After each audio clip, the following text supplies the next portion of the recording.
Okay guys, so today is going to be a guide on building a deck and what you need to know and how you should do it and how I would do it. If you've been watching my videos for a while, I don't think this video is for you, but if you're just starting Splinterlands recently, this is going to be the best video for you, as it's going to be all of my knowledge that I gave out last year, but now it's going to be compressed and it's going to just be new and updated so that if you're new and you're starting out this game, if you feel very overwhelmed, that's normal, and I'm here to help you as best I can. So the first thing you need to learn is that they are going to divide the game into modern and wild.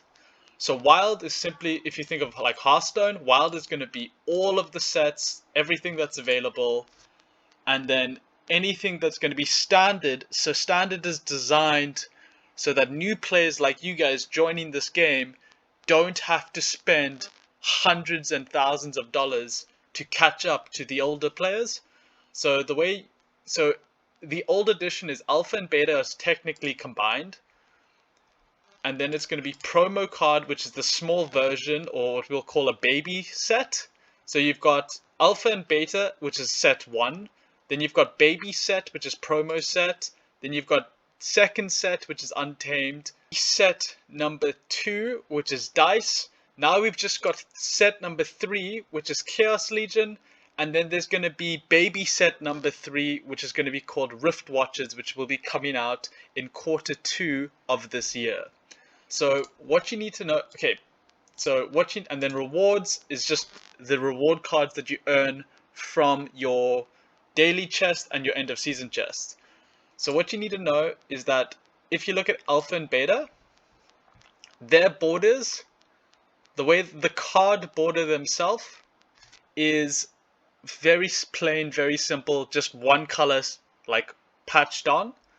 So like alpha is obviously a little bit different because it's got these white borders, but if you just look at beta cards, you'll see that it's one plain color. Promo cards is the same, one plain color. So it's just really easy. Oh, that's a fire card, that's a neutral card, that's a nature card. Reward cards, we'll go back to that later.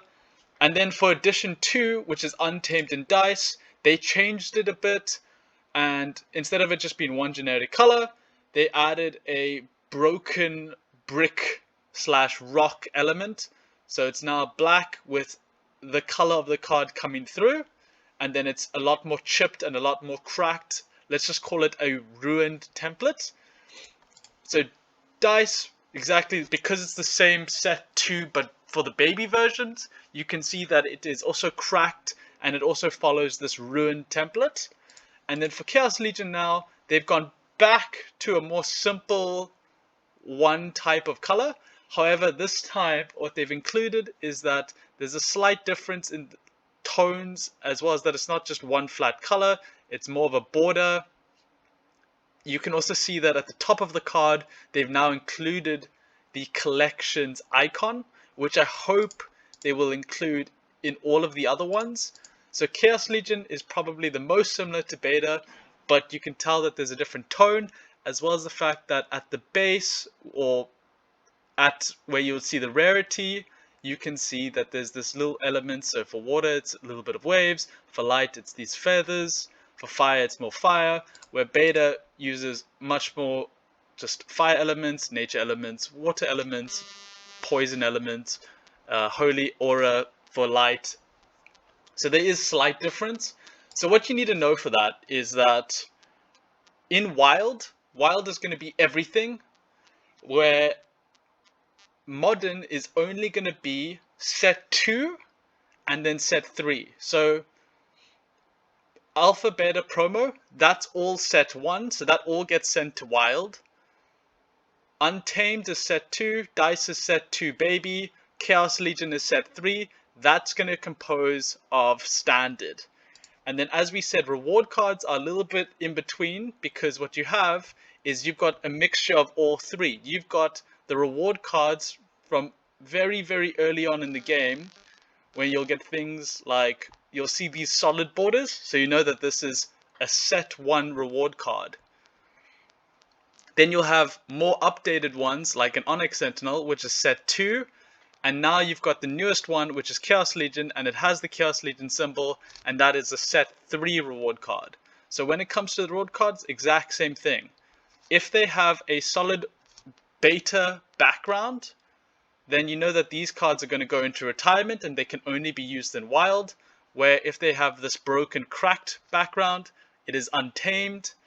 And then if they have the little chaos symbol, Chaos Legion symbol, you know that they are set 3 reward cards and they can also be used in standard. So that's the very first thing that you need to know. So if you're building a deck and you only want to play for standard, that's the cards you go for. Ignore beta, ignore provo. We haven't seen what's going to happen yet, so we haven't seen how much you'll earn in wild and how much you'll earn in standard, whether it will be the same. It might be that it's better to be in wild because there's less players, and more players, as majority of us will have standard cards, will be fighting in standard. But so it might be a good strategy to get the older cards in order to compete in wild, but that's at your own risk. We haven't had the separation yet, but if you are new to this game and you're building your deck, acknowledge and remember that in mind. It's very, very important. The second thing that you need to learn is CP. So different leagues have different requirements, and the barrier to entry is always card power. So you'll see when you're in Bronze 3, there's certain card powers to climb up, and they do this in order to make you play at what they would consider your skill rank or your deck rank. So you can see there's power here, and then I'm going to display right now what represents power, and basically the simplest way is burn rate. So if you go to a card, I don't own any cards on this account, which is a bit awkward, but basically every card has a burn rate. I'll show it now. And when you shit, I need to buy a card. I don't want to buy a goggle line, that's stupid. Anyway, every card has a burn rate, and that burn rate, if you burn the card, it turns into DEC, but never burn your card. At the moment, they always will sell for way more than the burn rate, so the minimum a card will ever be worth is the burn rate. And then more importantly, burn rate translates to card power. So the more cards you have, the higher your card power, the higher in the league you can climb. It doesn't matter. The game doesn't consider unique card power. So if you have 10,000 of the same card, then you can literally play in that league with 10,000 of the same card. So that's a bit shitty, but it's still the system that they use. The other thing that you need to learn, apart from card power, is the summoner level limits. So you can see here that at certain leagues, you can only use certain levels.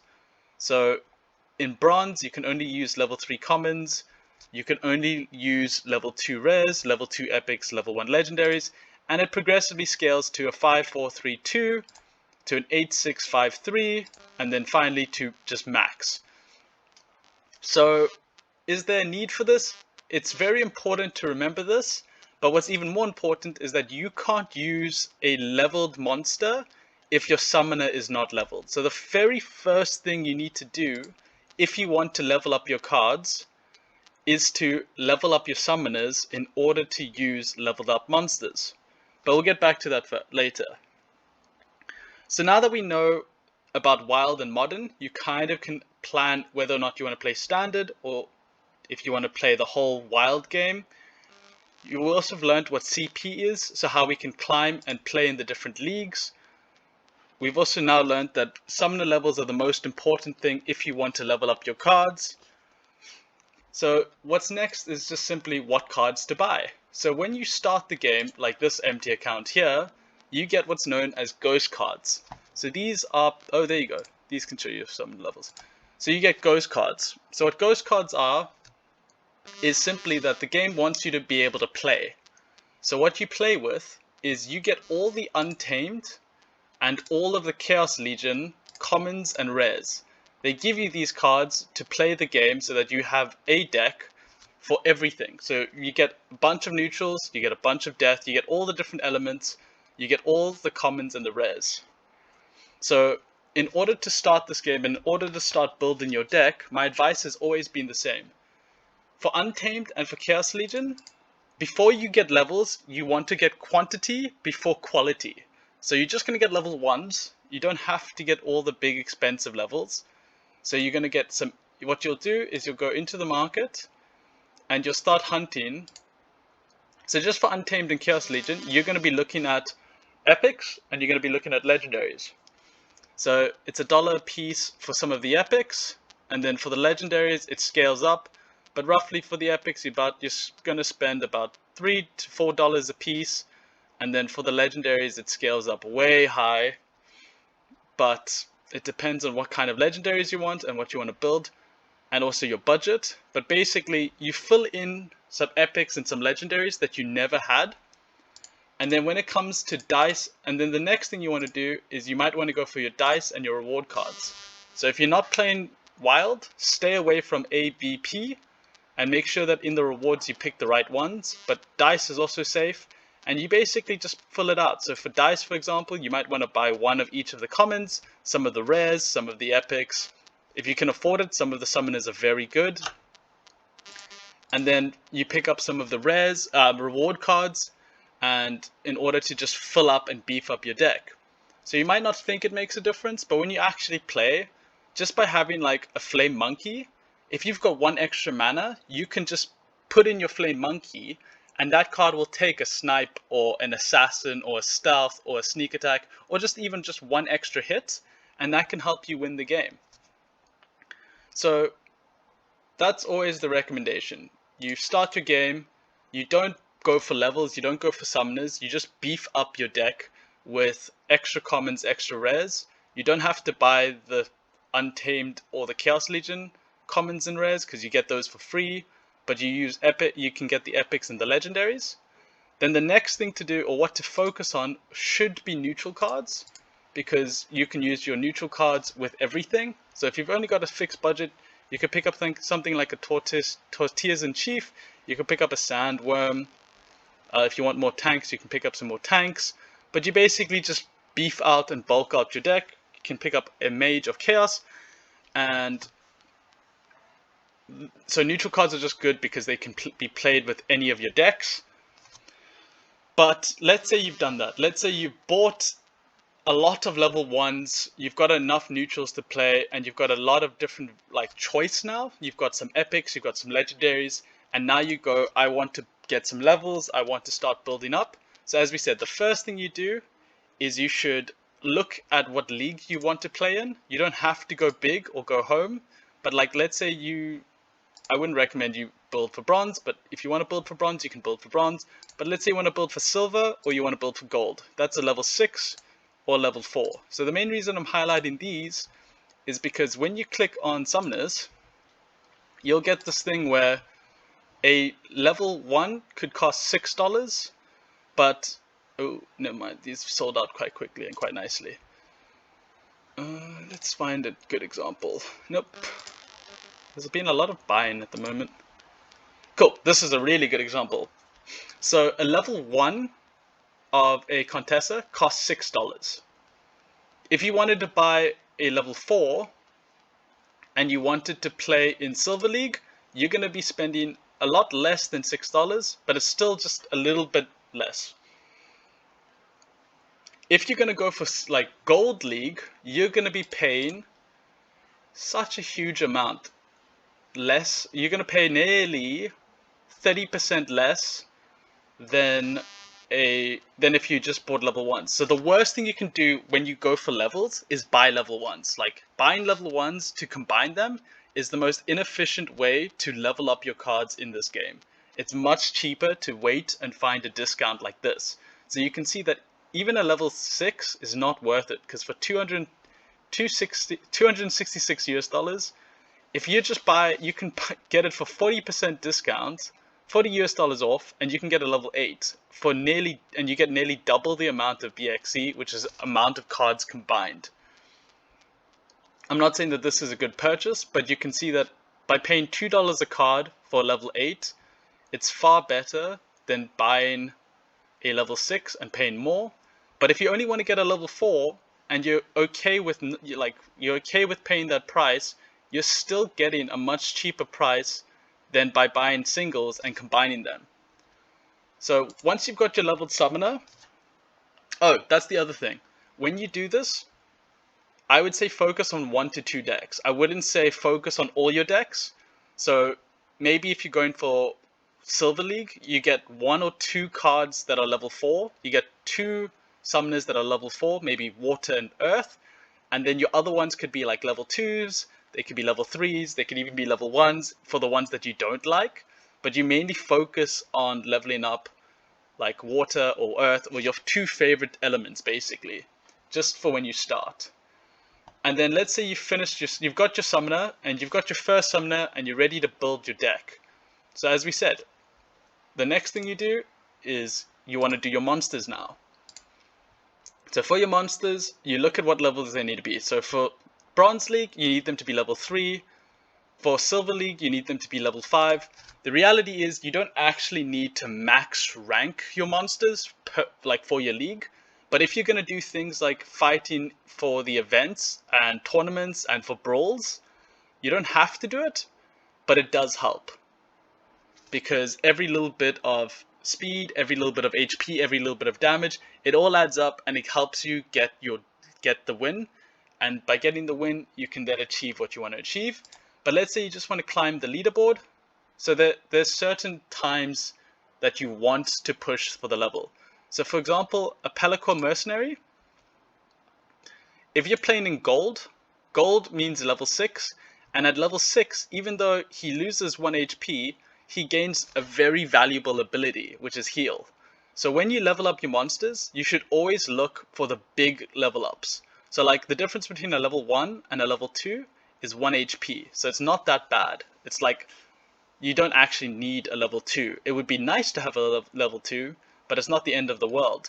But for example, level 3 is much, much more important, because then you get 1 extra damage, and that's a 50% improvement compared to a less than 12% improvement on your HP.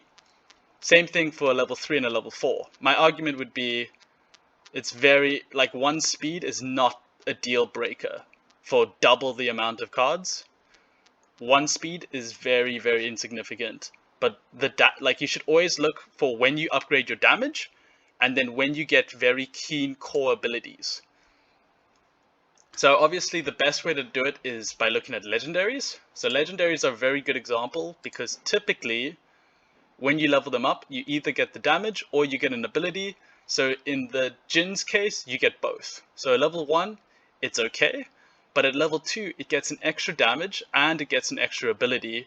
So it could even help it survive a little bit longer. But then you also do get some cards like a Void Dragon, where its level 2 is really shit.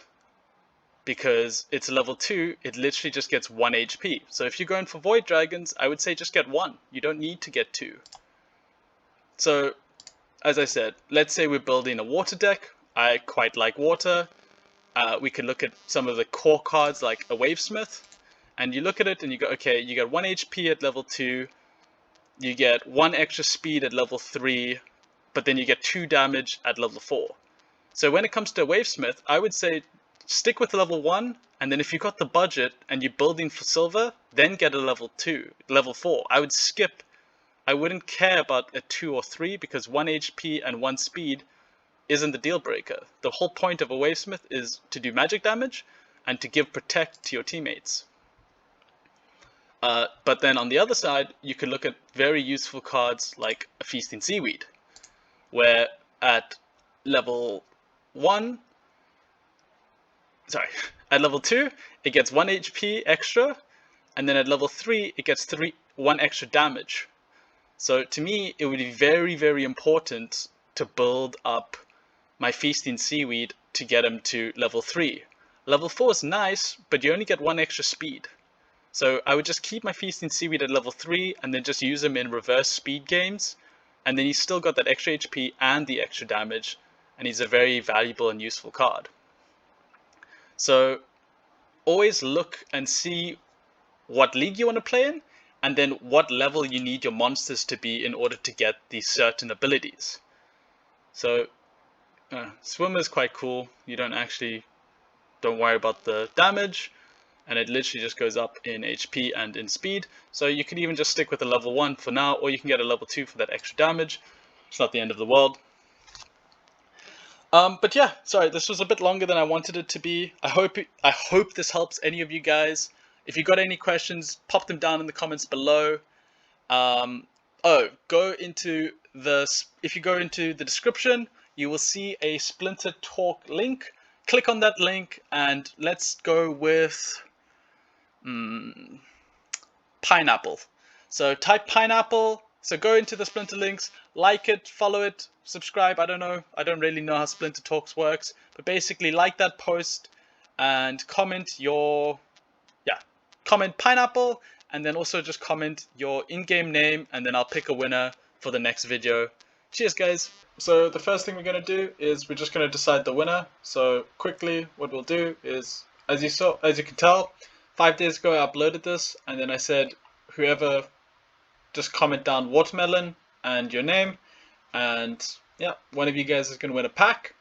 So basically what I've got is I've got 16 comments, and I assume of the 16 comments, let's go oldest. So we got 16 comments, and most people went watermelon and their name. So what I'll do is I've got a random number generator, 1 to 16, and I'm going to click generate. Number 13, so we go 1, 2, 3, 4, 5, 6, 7, 8, 9, 10, 11, 12, 13. Okay, cool. So this is the winner. Pug Regas, you win, congratulations. So what I'll do is I go here, then I'm going to go send 1 pack to Rodriguez, transfer to player, and send. Cool, enjoy your pack, cheers. So please like and subscribe and let me know in the comments what you want me to do next. And if you're a new player, please use the promo code and I'll happily send you the $0.5 back to you. It just lets me know that people are watching and using the promo, and I'm helping new players join the community. Also, if you find me on the Discord, just pop me a message. I'll happily delegate any of the new players some power.